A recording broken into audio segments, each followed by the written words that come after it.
738 Talk 107.3 FM, WBRP. Mornings with Brian Haldane, rolling right along.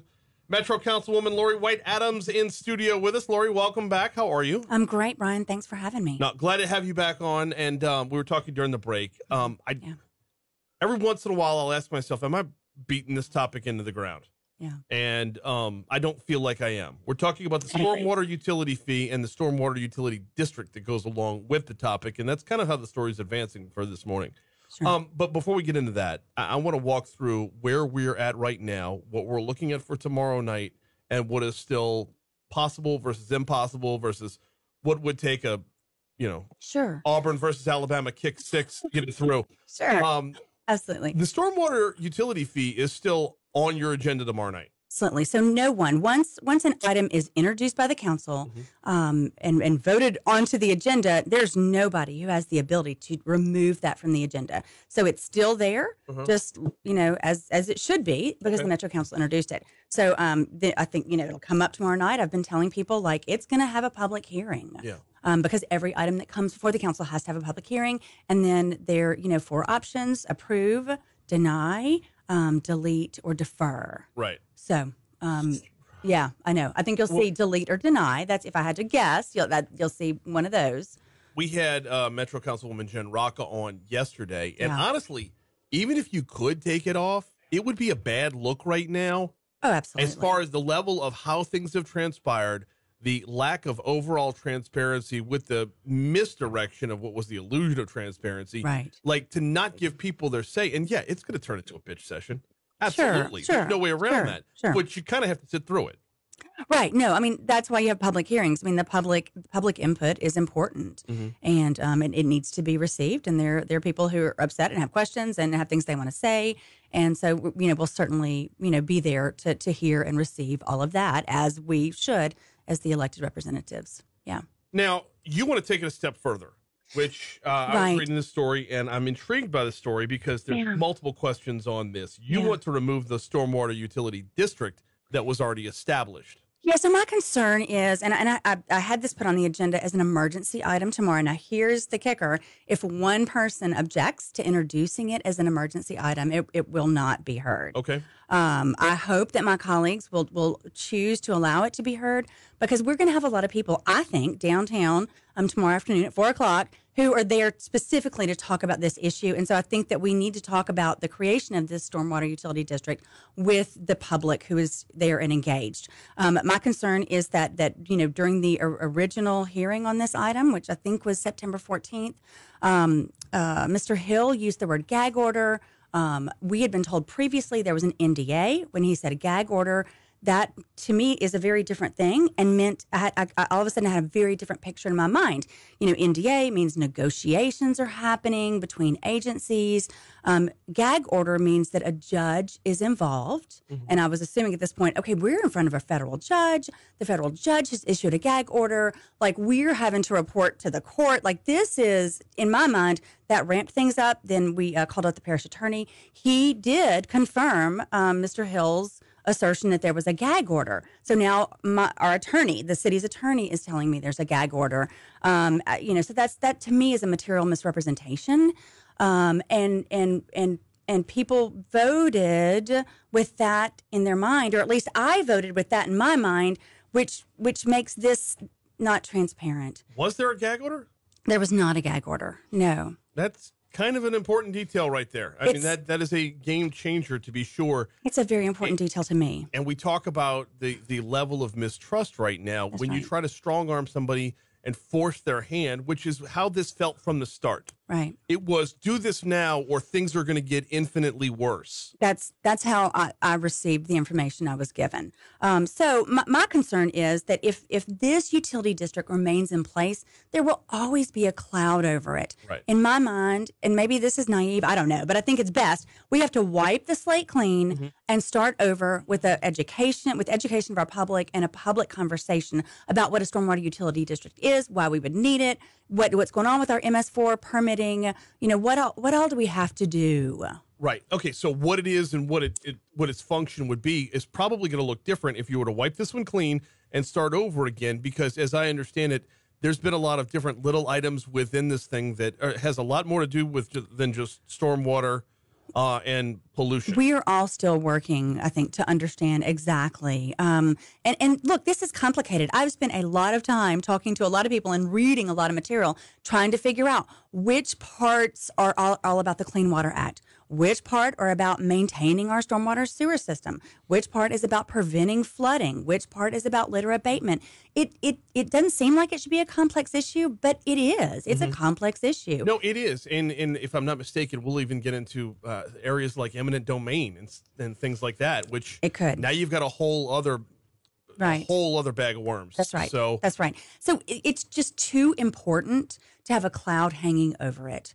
I think we have to start all over. Like I said, do a public education campaign, and then move forward and figure this out together as a community with lots of input and lots of questions. So I'm guessing the argument against would be, no matter what happens tomorrow night, we're still out of compliance with the EPA, and we're still going to have to come back around and get somewhere.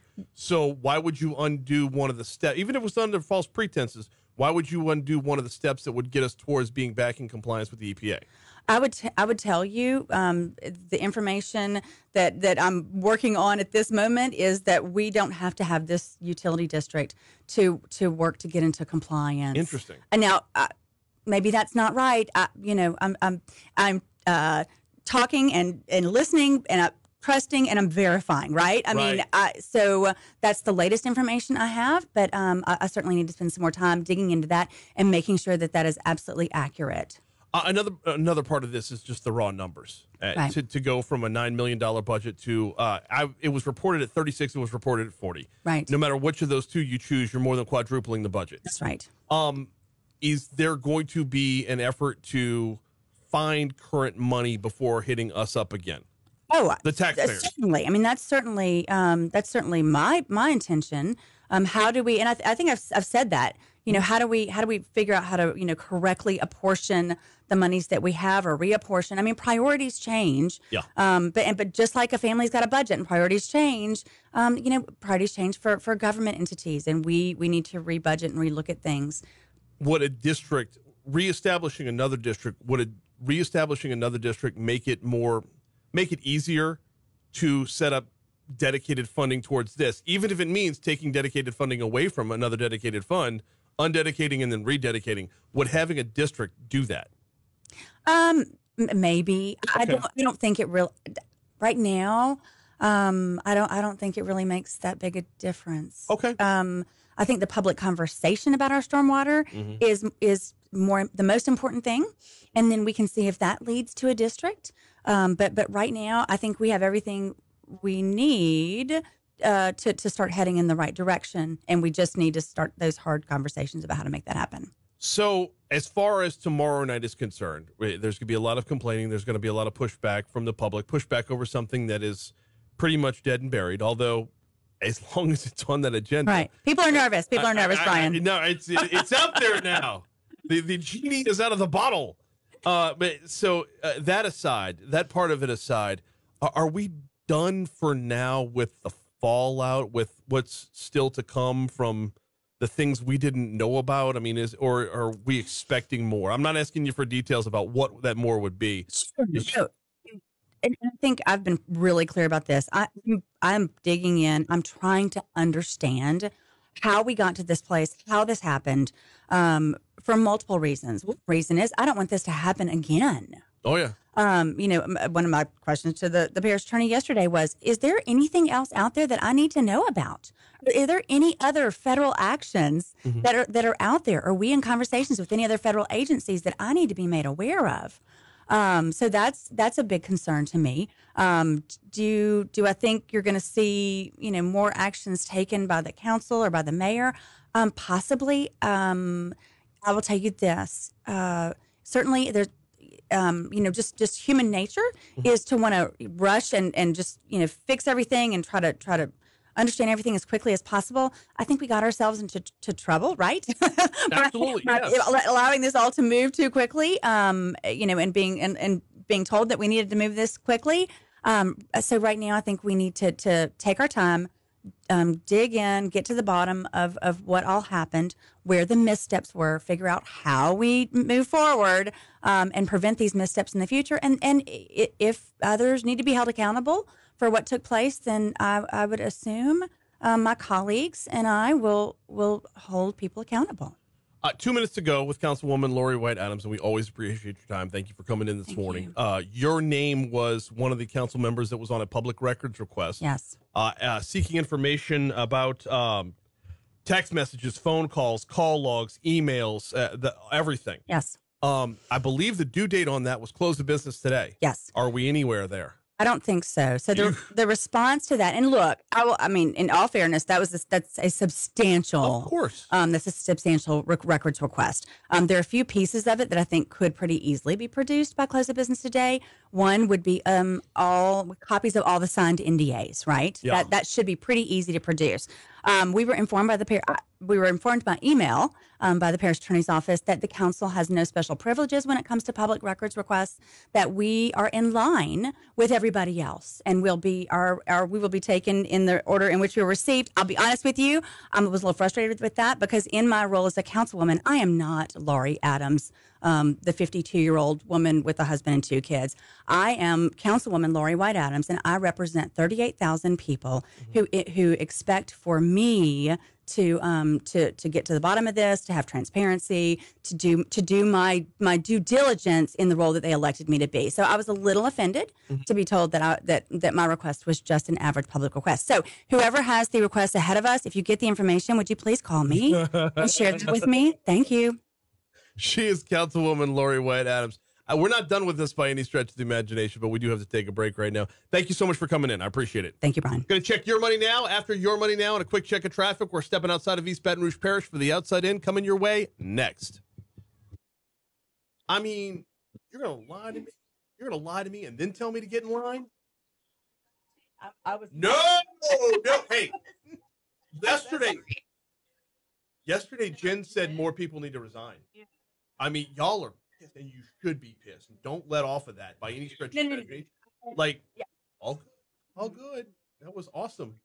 That was it. So, and when I say that was awesome, I'm not speaking like as in good radio. It was, but I mean in terms of as a taxpayer, as a voter, as a citizen of this city, that's what we. For lying. Yeah. To be honest with you, buddy, it's been so fascinating to be a councilman and watch everybody play their role, right? And my role is digging, right? That's my role in understanding. Jen is more of the accountability, like she's the attorney, she's the prosecutor. I mean, that's what you're going to hear from her. Yeah. But are we all sharing not all, but I mean, are those of us who are engaged sharing information? Yeah, we're all playing to our strengths and using our skills to benefit the people. Yeah. Well, stay after. God bless you. Where were this thing? I am 52. How wants to know, are developers included in the stormwater conversations, or do they just abide by the results? Oh, they should. Of course, developers would be included. Everybody. Well, here's the thing, though. I mean, everybody. They'll build the development, but sell off the properties to the property owners. Everybody needs to be involved in the conversation. But if you're talking about what you're on the hook for money-wise, first of all, don't worry about it. It's about the way. But secondly, you sell the property owner's on the hook. Mm-hmm. And it has very little to do with actual stormwater. Mm-hmm. That's the dismissiveness of the administration. And it's scores, yeah. It's that same attitude that has gotten us where we are with the city of St. George. When a group of concerned parents who don't want to move out, when a group of concerned parents who want better schools for their kids step up and say we want better schools for their kids, and they're told to piss off, this is where we get. So it's frustrating, but in my mind, everybody needs to be at the table for the conversation about stormwater. Yeah. Well, the MS4 part, I think, is easier than what we've been led to perceive. I believe that for sure. Yeah, it's the other parts with the pollutants and whatnot, and yeah. But my understanding is there are filters, there are booms. Okay, but that's for like solid pollution. I'm just talking about the chemical stuff. Like that we're not, I don't think we're punishing those who are polluting. Well, here's the conversation I had yesterday, and particularly this morning I had trouble processing all this because there's so much to all use. But they're telling us, the parish attorney's office is telling us that the audit, literally the audit that tells us what's wrong, is a confidential document. That's garbage. So literally, hey, kill the mics for 1 second.